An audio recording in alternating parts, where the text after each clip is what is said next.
வணக்கம் மக்களே. இன்னைக்கு ஒரு தரமான மலையாள படத்த பத்தி தான் பார்க்க போறோம். படத்தோட பேரு ஐ நோபடி. பொதுவா மலையாள படத்த எடுத்துக்கிட்டாலே அந்த கதை புரியறதுக்கே நம்ம ஃபர்ஸ்ட் ஹாஃப் வரைக்கும் உட்கார்ந்து நிறுத்தி நிதானம் பார்க்க வேண்டியதா இருக்கும். ஆனா இந்த படம் இருக்கீங்களா, கடைசி வரைக்குமே இந்த படத்த பொறுமையா நிறுத்தி நிதானமா உட்கார்ந்து பார்த்தா மட்டும்தான் இந்த படத்தோட கதைக்களம் இதுதானா அப்படி சொல்லிட்டு ரொம்ப இன்டென்ஷனா சொல்லியிருக்காங்க. வளவளன்னு பேசாம இந்த படத்தோட ஒன்லைன் என்னன்னு பார்க்கலாம். இந்த படத்தோட ஹீரோவான பிருத்திவிராஜ் கையில ஒரு துப்பாக்கியை எடுத்துக்கிட்டு ஒரு பேங்க்குள்ள போறாரு. அவருக்கு பின்னாடி ஒரு கார் வருது. அதுல 4-5 பேங்க் கொள்ளையர்கள் உள்ள வந்து பேங்க்ல இருக்க 17 கோடி ரூபாய் பணத்தை எடுத்துக்கிட்டோம், நகையை எடுத்துட்டோம், அங்க இருந்து தப்பிச்சு போறாங்க. அப்படி தப்பிச்சு போகும்போது உள்ள இருந்த பிருத்திவிராஜ் நம்ம ஹீரோவையும் பிணை கைதியா அவருடைய முகத்தை மூடி அவரையும் கூட கூட்டிட்டு போறாங்க. பேங்க் கொஞ்சம் தூரம் போனதுக்கு அப்புறம் அவங்க எடுத்துட்டு வந்த காரை கொளுத்திட்டு வேற ஒரு கார்ல அந்த பணத்தையும் நம்ம ஹீரோவையும் தூக்கி போட்டு போறாங்க. ஒரு கட்டத்துக்கு அப்புறம் நம்ம ஹீரோ இதுக்கப்புறம் தேவையில்ல அப்படி சொல்லிட்டு அவரை ரோட்ல விட்டுட்டு இவங்க கிளம்பி போயிடுறாங்க. ஆனா இங்க தாங்க சின்னதா ஒரு திருப்பமே நடக்குது. அதாவது இவங்க 3 பேரும் அந்த பேங்கை திருடிட்டு போனாங்க பத்தியா, நம்ம ஹீரோ விட்டு அவங்க போன காரை ஆக்சிடென்ட் ஆயிருக்கு. அந்த 3 பேரும் இறந்து போயிட்டாங்க. போலீஸ் ஆபீசர் அந்த ஸ்பாட்டுக்கு வந்து பார்த்தா தான் தெரிய வருது, இவங்க 3 பேருடைய பாடி தான் இருக்கு, அந்த கார் தான் இருக்கு. ஆனா இவங்க கொண்டு வந்த பணம் எங்க போச்சுன்னு தெரியலன்ட்டு.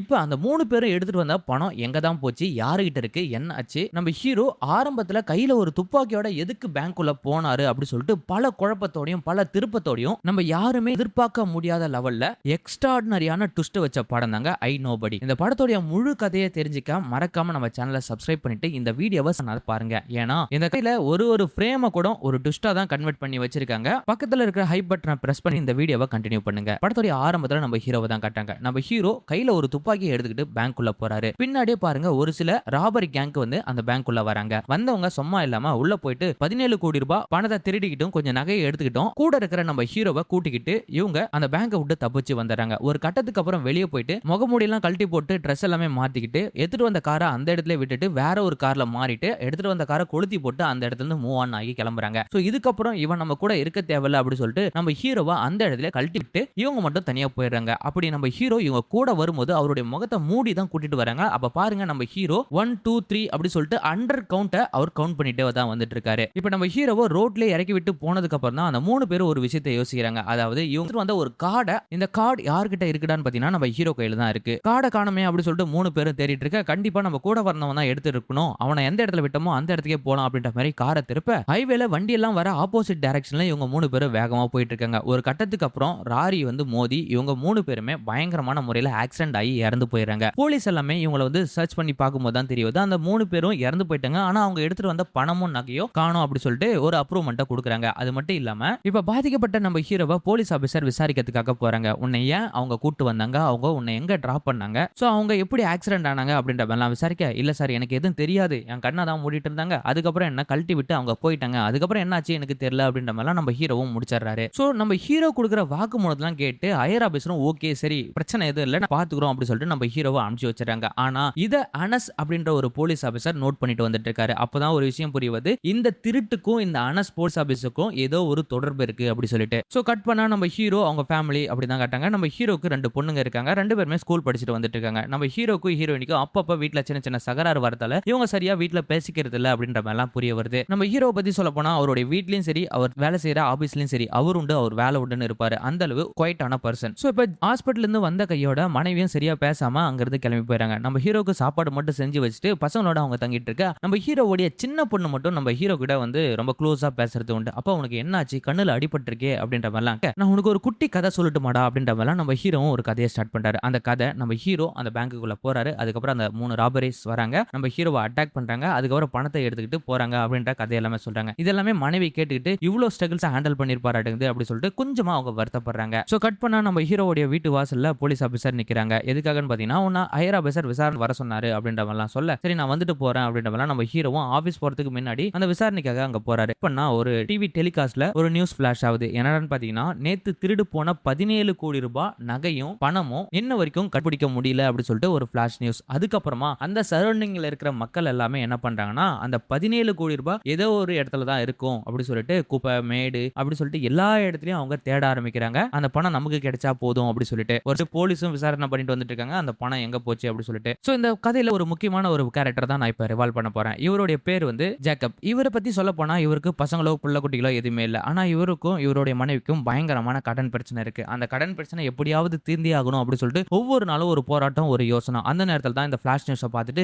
இந்த பெரியவரும் என்ன பண்றாருன்னா அந்த பணத்தை தேடி அவரும் இந்த ஏரி குப்பமேடு அப்படி சொல்லிட்டு எல்லா இடமும் தேட ஆரம்பிக்கிறாரு. சோ கட் பண்ணா ஒரு போலீஸ் ஆபீசர் தான் கட்டுறாங்க. இந்த போலீஸ் ஆபீசர் நான் ஆரம்பத்திலே சொல்லியிருப்பேன். இவர் என்ன பண்றாருன்னு பாத்தீங்கன்னா, அந்த திருட்டு கேஸ்ல வந்து இவரை சஸ்பெண்ட் பண்ணிருக்காங்க அப்படி சொல்லி தெரிய வருது. இவருடைய கவனக்குறைவுனால தான் இந்த திருட்டு கேஸே நடந்திருக்கு அப்படின்றதுக்காக இவரை சஸ்பெண்ட் பண்ணி வச்சிருக்காங்க. அந்த சஸ்பென்ஷனோட நம்ம ஹீரோவை தான் பாக்கிறதுக்காக போறாரு. எதுக்காகன்னு பாத்தீங்கன்னா, அவங்க எங்கெங்கெல்லாம் போனாங்க, அந்த பணம் என்ன ஆச்சு ஏதாச்சுன்னு கண்டுபிடிச்சா மட்டும் தான் திரும்ப நான் வேலைக்கு ஜாயின் பண்ண முடியும். எனக்காக கொஞ்சம் உதவி பண்றாங்களா அப்படின்ற மாதிரி நம்ம ஹீரோ கிட்ட கேட்க, எனக்கு எதுவுமே தெரியாது, என் கண்ணை கட்டிட்டு தான் அவங்க கூட்டிட்டு போனாங்க, என்னால எப்படி கண்டுபிடிச்சு சொல்ல முடியும் அப்படின்ற மாதிரி நம்ம ஹீரோவும் ஆரம்பத்துல மறுக்கிறாரு. ஒரு சைடு பார்த்தா நம்ம ஹீரோவை போலீஸ் ஆபீசரும் விசாரிச்சுட்டு வந்துட்டு இருக்காங்க. இந்த போல சமயத்தில் தான் அந்த பணம் எங்க தான் போச்சு அப்படி சொல்லிட்டு யாருக்குமே தெரியாத பயங்கரமான குழப்பத்துல எல்லாருமே மூழ்கி இருக்காங்க. இந்த காரணமா வச்சுக்கிட்டு நம்ம ஹீரோவை எல்லாருமே ரொம்ப ஏளனமா பார்க்க ஆரம்பிச்சாங்க. ஒருவேளை இவன் தான் பிளான் பண்ணி அந்த பணத்தை திருடி இருக்கணும், அது மட்டும் இல்லாத அந்த 3 பேரை கொலை பண்ணிருக்கணும் அப்படின்ற மாதிரி சந்தேகத்தின் அடிப்படையில எல்லாருமே பார்க்க ஆரம்பிக்கிறாங்க. இந்த குற்ற உணர்வோட நம்ம ஹீரோவும் மனைவியும் ஒவ்வொரு நாளும் எல்லார்கிட்டும் பயந்துகிட்டு ஒரு வாழ்க்கையை வாழ்ந்துட்டு தான் வந்துட்டு இருக்காங்க.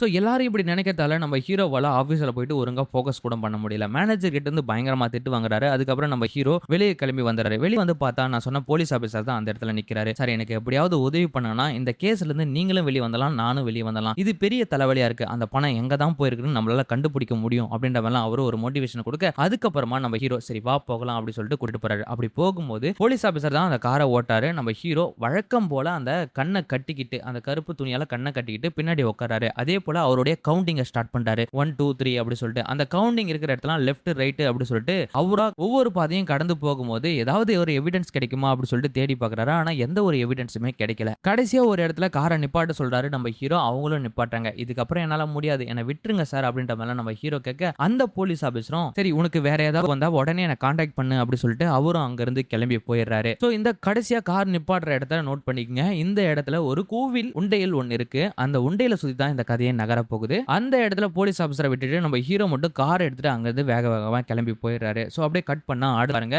நம்ம ஹீரோ அவங்க பொண்ணை ஸ்கூல்ல டிராப் பண்ணலாம் அப்படி சொல்லிட்டு கிளம்பி போறாரு. அப்ப பாருங்க அங்க இருக்கிற ஒரு சில ஸ்டூடெண்ட் எல்லாமே என்ன பண்ணாங்கன்னா, அந்த பணத்தை நீ தானே திருடி வச்சிருக்க, எனக்கு விளையாடுறதுக்கு 10,000 ரூபாய் பணம் எடுத்து கொடு அப்படி சொல்லிட்டு நம்ம ஹீரோவை ஃபோர்ஸ் பண்ணிட்டு இருக்காங்க. சோ அப்ப பாருங்க நம்ம ஹீரோ ஒருத்தன் கை நீட்டி அடிச்சாரு. அப்புறம் அவன் மேல பரிதாபப்பட்டு என்ன பண்றாருன்னா, அவன் கேட்ட அந்த பணத்தை கொடுத்துடலாமே அப்படி சொல்லிட்டு அந்த பணத்தை கொடுக்குறாரு. எதுக்காக நம்ம ஹீரோ அந்த பணத்தை கொடுக்குறாருன்னா, அடிச்ச அடியில அவன் முகம் வீங்கிடுச்சு, கை உடஞ்சிருச்சு, அதனால பரிதாபப்பட்டு தான் கொடுக்குறாரு. இதை போயிட்டு அந்த பசங்க இந்த போல எனக்கு பணம் கொடுத்துட்டாரு, அவர்கிட்ட தான் கண்டிப்பா அந்த பணம் இருக்குது அப்படின்ற மாதிரிலாம் சொல்ல எல்லாருமே நம்ம ஹீரோ மேல பயங்கரமா சந்தேகப்பட ஆரம்பிச்சிட்டாங்க. ஒருவேளை இவங்ககிட்ட தான் அந்த பணம் இருக்குது அப்படி சொல்லிட்டு. சோ ஏன்டா இப்படி எல்லாம் பண்றாங்களே அப்படி சொல்லிட்டு நம்ம ஹீரோவும் ரொம்ப சோகத்துல வீட்டுக்கு கிளம்பி போறாரு. வீட்டுக்கு கிளம்பி போனா திடீர்னு நம்ம ஹீரோவுடைய வீட்டுல இருந்து ஒருத்தன் வேக வேகமா வெளியே ஓடி வரான். அது மட்டும் இல்லாத அந்த வீட்டோடைய வராண்டாவிலே ஒரு அம்மா கிளீன் பண்ணிட்டு வந்துட்டு இருக்காங்க. அவங்களும் அந்த பையனும் சேர்ந்து ஓட ஆரம்பிக்கிறாங்க. நம்ம ஹீரோ சந்தேகப்பட்டு அவங்க பின்னாடியே போயிட்டு அவங்கள அடிச்சு விசாரிக்கிறாங்க. அப்பதான் ஒரு விஷயம் புரிய வருது. சோ இவங்களும் பணத்துக்காக நம்ம ஹீரோவுடைய வீட்டுல வந்து செக் பண்ணி பாக்குறாங்க அப்படி சொல்லிட்டு. ஒருவேளை இவங்கிட்ட அந்த பணத்தை தான் நம்ம தூக்கிட்டு போயிடலாம், இல்ல போலீஸ் கிட்ட கொடுத்தா கூட நமக்கு ஏதாவது ஒரு ரிவார்ட்ஸ் ஆச்சு கிடைக்குமே அப்படி சொல்லிட்டு இவங்க திருட்டுத்தனமா நம்ம ஹீரோவுடைய வீட்டுக்குள்ளே நுழைஞ்சிருக்காங்க. இதெல்லாமே பார்க்கும்போது நம்ம ஹீரோக்கு என்ன பண்றது ஏது பண்றதுன்னு ஒண்ணுமே புரியல. நம்ம எல்லாருமே சேர்ந்து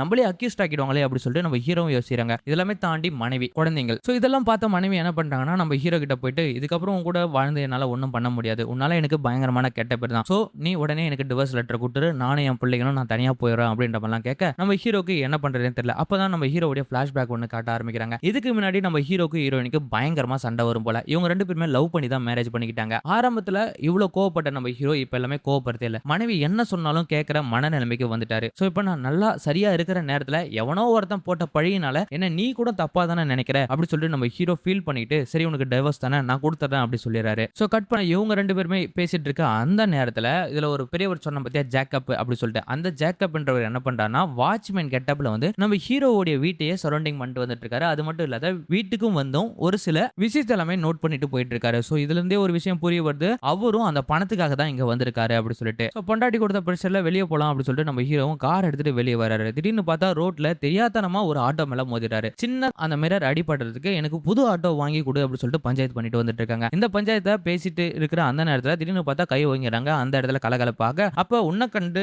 உச்சகட்டத்துல மாறிடுறாங்க, இவன் தான் அந்த பணத்தை எடுத்துக்கணும் அப்படி சொல்லிட்டு. அதனாலதான் வன்முறையில போறாங்க அப்படி சொல்லிட்டு நம்ம ஹீரோ என்ன பண்ணிடுறாருன்னா டைரக்டா போலீஸ் ஸ்டேஷன்ல போயிட்டு கம்ப்ளைண்ட் கொடுத்துறாரு. இந்த போல போற இடம் எல்லாமே நான் அகைன்ஸ்டாவே தான் பாக்குறாங்க, நீ ஏன் இந்த கேஸ்ல என்ன உள்ள கொண்டு வந்தாங்க அப்படின்ற மாதிரி அவர் கேட்க, இல்ல நீ இந்த கேஸுக்கு பதில் சொல்லி தான் ஆகணும், ஏன்னா மெயின் விட்னஸே நீ தான் அப்படின்ற மாதிரி சொல்ல. சோ இப்படியே நாட்களும் நகர்ந்து போக கட் பண்ணா அடுத்த நாள் பாருங்க ஹீரோ கூட ஒரு போலீஸ் ஆபீசர் அந்த எவிடன்ஸை கேட்டு திரிச்சிட்டு இருந்தாரு பத்தியா. அவர் வந்து என்ன யோசிக்கிறாருன்னா, கடைசியா ஏன் ராஜீவன், அதாவது நம்ம ஹீரோ ராஜீவன் ஏன் வந்து அந்த இடத்துல நிப்பாட்டணும், அந்த இடத்த நம்ம ரிசர்ச் பண்ணி பார்த்தா தான் என்ன அப்படி சொல்லிட்டு ஒரு 4-5 போலீஸரை கூட்டிட்டு அந்த போலீஸ் போலீஸ் ஆபீசர் அந்த இடத்துக்கு கிளம்பி போறாரு. அங்க போயிட்டு அந்த கோயில் உண்டையில உடைச்சு பார்க்கறாரு. அந்த உண்டையில பணமே கிடையாது.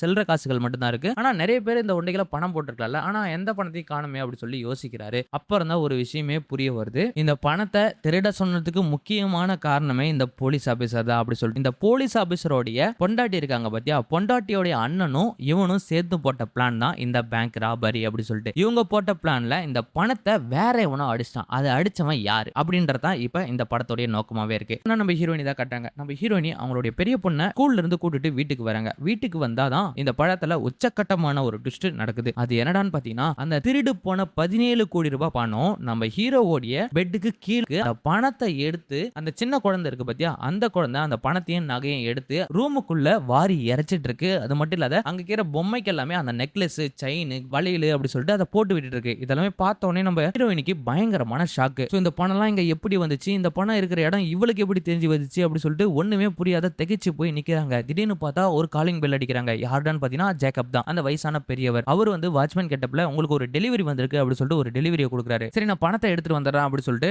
நம்ம ஹீரோயின் உள்ள போறாங்க. திடீர்னு பார்த்தா சின்ன பொண்ணு ஒரு ஹேண்ட் பேக்கை மாட்டிட்டு அதெல்லாம் கட்டு பணம் வச்சிருக்குல்ல, அந்த பணத்தை எடுத்து கொடுக்கலான்னு போகுது. அதுக்கு முன்னாடி நம்ம ஹீரோயினி அதை தடுத்து நிறுத்தி அவங்க கிட்ட இருந்த பணத்தை கொடுத்துட்டு அந்த பெரியவரை அங்க இருந்து அனுப்பிச்சு வச்சிடறாங்க. அப்படி போகும்போது நம்ம ஹீரோயினிக்கு சந்தேகம், பெரியவர் ஏதாவது ஊட்டிக்குள்ள இருக்கிற பணத்தை பார்த்துருப்பாங்களா அப்படி சொல்லிட்டு. ஆனா அந்த பெரியவர் வந்ததே இவங்க கிட்ட பணம் இருக்குது அப்படி சொல்லிட்டு தெரிஞ்சுக்கிட்டு செக் பண்றதுக்காக தான் வந்தவர். சோ கட் பண்ணா இந்த படைய மெயின் ட்விஸ்ட் சொல்றாங்க. அது என்னடான்னு பாத்தீங்கன்னா, நம்ம ஹீரோ தான் இந்த பணத்தை எடுத்திருக்காரு. ஆக்சுவலா சொல்ல போனா அவங்கள ஆக்சிடென்ட் பண்ண வச்சது நம்ம ஹீரோ தான். சோ அந்த பணத்தை எடுத்துட்டு போயிட்டு அந்த கோயிலுக்கு பக்கத்துல இருந்து அந்த உண்டையில போட்டு லாக் பண்ணிடுறாரு. அப்புறம் அன்னைக்கு நைட்டு போலீஸ் விசாரணைக்கு அப்புறம் தனியா காரை எடுத்துட்டு போயிட்டு அந்த பணத்தை எடுத்துட்டு வந்து வீட்டுல வச்சிருக்காரு. சோ இதுதான் நடந்தது. இப்ப பணத்தை கொள்ளையடிக்கலாம் அப்படி சொல்லி நினைச்சாங்க பத்தியா, அந்த போலீஸ் ஆபீசர் அவருடைய மச்சானோ அந்த பணத்தையும் காணோம், இவனுங்களும் இறந்து போயிட்டானுங்க. இவங்க கிட்ட இருந்து எவிடன்ஸ் கலெக்ட் பண்ண முடியல. அந்த பணம் எங்க தான் போச்சு அப்படி சொல்லிட்டு ஒரு குழப்பத்திலே இருந்தாங்க பத்தியா. அந்த குழப்பத்துக்கு எல்லாத்துக்குமே ஒரு முடிவு வந்துருச்சு. இந்த பணத்தை எடுத்தது நம்ம ஹீரோ தான் அப்படி சொல்லிட்டு. ஆனா எடுத்தது ஹீரோ தான் அப்படி சொல்லிட்டு அவங்களுக்கு யாருக்குமே தெரியாது. அந்த பணம் எங்க போச்சு அப்படி சொல்லிட்டு தான் போலீஸ் ஆபீசருக்கும் விசாரணைக்கு இருக்கிறவங்க எல்லாருக்குமே தெரிய வந்து. சோ கட் பண்ணா அடுத்த நாள் பாருங்க, அந்த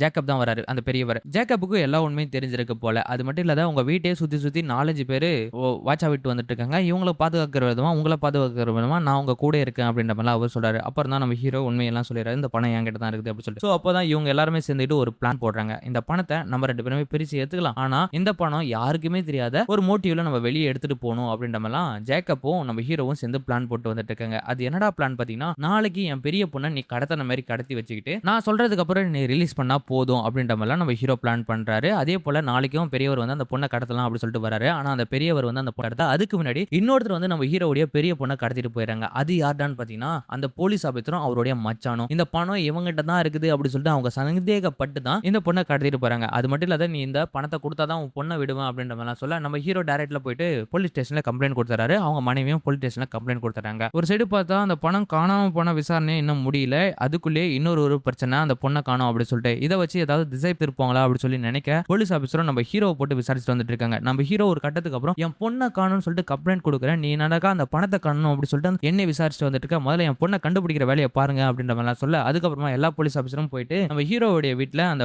பொண்ணை பத்தி டீடைல் எல்லாமே விசாரிச்சு வந்துட்டு இருக்காங்க. ஒரு சைடு வேற ஒரு சிபிஐ மூலமா போலீஸ் ஆபீசரை தேடிட்டு அந்த பொண்ணை கண்டுபிடிக்கிற வேலையில எல்லாமே ஃபோக்கஸ் பண்ணிட்டு வந்துட்டு இருக்காங்க. இன்னொரு சைடு பார்த்தா அந்த போலீஸ் ஆபீசர் கிட்ட இருந்து நம்ம ஹீரோக்கு ஒரு போன் வருது. அந்த பணத்தை நீ கொடுக்கலனா உன் பொண்ணை கொலை பண்ணிடுவான் அப்படின்ற மாதிரிலாம் மிரட்டுறான். அதுக்கப்புறமா நம்ம ஹீரோ என்கிட்ட எந்த பணமும் இல்லை, என் பொண்ணை விட்டுருங்க அப்படின்ற மாதிரிலாம் கேட்கறாரு. ஒரு கட்டத்துக்கு அப்புறம் இவங்க விசாரிக்க மாட்டாங்க அப்படி சொல்லிட்டு நம்ம ஹீரோ என்ன பண்றாருன்னா போலீஸ் ஸ்டேஷன்ல இருந்து தப்பிச்சு வெளியே ஓடி வந்துடுறாரு. அந்த ஜேக்கப் மூலமா அவங்க எங்க இருக்காங்க அப்படின்ற நோட்டத்தை விட சொல்றாரு. அது மட்டும் இல்லாத இவங்க வீட்டுக்குள்ள இருக்கிற அந்த சம் மணிஸ் வந்து எடுத்துட்டு பொண்ணை காப்பாத்தலாம் அப்படி சொல்லிட்டு அவங்க போறாங்க. ஆனா இதை வந்து வேற மாதிரி நம்ம ஹீரோ திசை திருப்பிறாரு ஜேக்கப் வச்சு. அது என்னன்னு பாத்தீங்கன்னா, அந்த பணத்தை திருடுற மாதிரி வேற ஒருத்தங்கிட்ட ஒப்படைச்சு போலீஸ்ல மாட்டி விட்டு அந்த பணத்தை திருப்பி இவங்களே அகைன் எடுத்துட்டு வந்துடுறாங்க. இப்ப நம்ம ஹீரோக்கு என்ன பண்றது ஒண்ணுமே புரியல. போச்சுடா அப்படி சொல்லிட்டு தலைமையில கை வச்சு உட்காரு, பொண்ணும் போச்சு பொருளும் போச்சு அப்படி சொல்லிட்டு. இந்த நேரத்துல நம்ம ஹீரோயின் என்னடா பண்றாங்கன்னு பாத்தீங்கன்னா, எங்க பொண்ணை இவங்க கண்டுபிடிக்கிற மாதிரிலாம் தெரியல, இதுக்கப்புறம் நானே என் பொண்ணை கண்டுபிடிச்சிக்கிறேன் அப்படி சொல்லிட்டு போலீஸோடைய கஸ்டடியில இருந்து தெருவுலையும் ரோட்லயும் போயிட்டு போன்ல இருக்கிற போட்டோ வச்சு இந்த பொண்ணை பாத்தங்களா அப்படி சொல்லிட்டு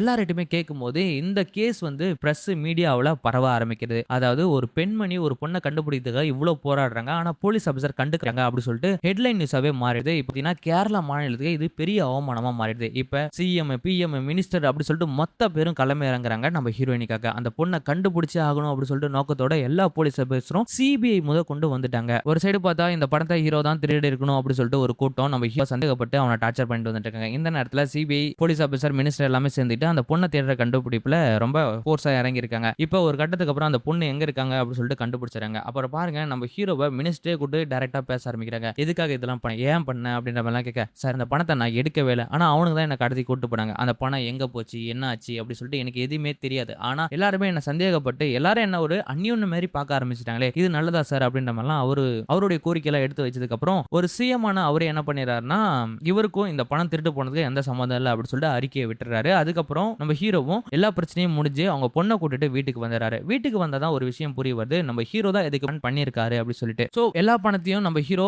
எடுத்துட்டு போயிட்டு போட்டாரு அப்படி சொல்லி நினைப்போம். ஆனா நம்ம ஹீரோ மொத்த பணத்தையும் எடுத்துட்டு போயிட்டு வெளிய போடல. கொஞ்சம் பணத்த அவர் கூடயே தான் வீட்லயே தான் வச்சிருக்காரு. அத பார்த்த உடனே மனைவிக்கு பயங்கரமான ஷாக். இதெல்லாம் ஏன் பண்ண அப்படி சொல்லிட்டு. ஐ நோபடி அப்படி சொல்லிட்டு நம்ம ஹீரோவும் சொல்றாரு. அது மட்டும் இல்லாத வீட்ல இருந்த 2 கட்டு பணம் மட்டும் தான். அதாவது 2 பேக் பணம் மட்டும் தான் இருக்கு. இன்னொரு பேக் பணம் யார்கிட்ட இருக்குன்னு பார்த்தீங்கன்னா நம்ம ஜேக்கப் அந்த பெரியவர்கிட்ட தான் இருக்கு. அந்த பெரியவரும் அந்த பணத்தை எடுத்துட்டு போயிட்டு அவருக்குள்ள இருக்கிற கடனை கொஞ்சம் கொஞ்சமா எரேஸ் பண்ணிட்டு வந்துட்டு இருக்காரு. சோ எல்லா பிரச்சனையும் முடிஞ்சிச்சு அப்படி சொல்லிக்கும் போது தான் இப்ப நம்ம ஹீரோவுடைய வீட்ல ஒரு காலிங் பெல் அடிக்குது. அது யாருன்னு பார்த்தீங்கன்னா பக்கத்து ஃபிளாட்ல இருக்கிறவங்க. இவ்வளவு நாளா நம்ம ஹீரோவையும் அந்த குடும்பத்தையும் சந்தேகப்பட்டு நினைச்சவங்க இப்ப சிஎம்ஏ சொன்னதுக்கு அப்புறம் இவங்கள சந்தேகப்படலாமா? இவங்க ரொம்ப நல்லவங்க அப்படி சொல்லிட்டு அவங்களுக்கு சாப்பாடுலாம் கொடுக்குறாங்க. சாப்பாடு வாங்கின கையோட நம்ம ஹீரோயினி 2 பேருமே திரும்ப அகைன் சண்டை போட ஆரம்பிக்கிறாங்க. அப்படி சண்டை போடும்போது தான் நம்ம ஹீரோ கட்டிலுக்கு கீழ இருக்கிற அந்த பணத்த கட்ட எடுக்கிறாரு. அத பார்த்த உடனே நம்ம ஹீரோயினி ஷாக் ஆகுறாங்க. அத்தோட இந்த படத்தோட கதையும் முடிக்கிறாங்க.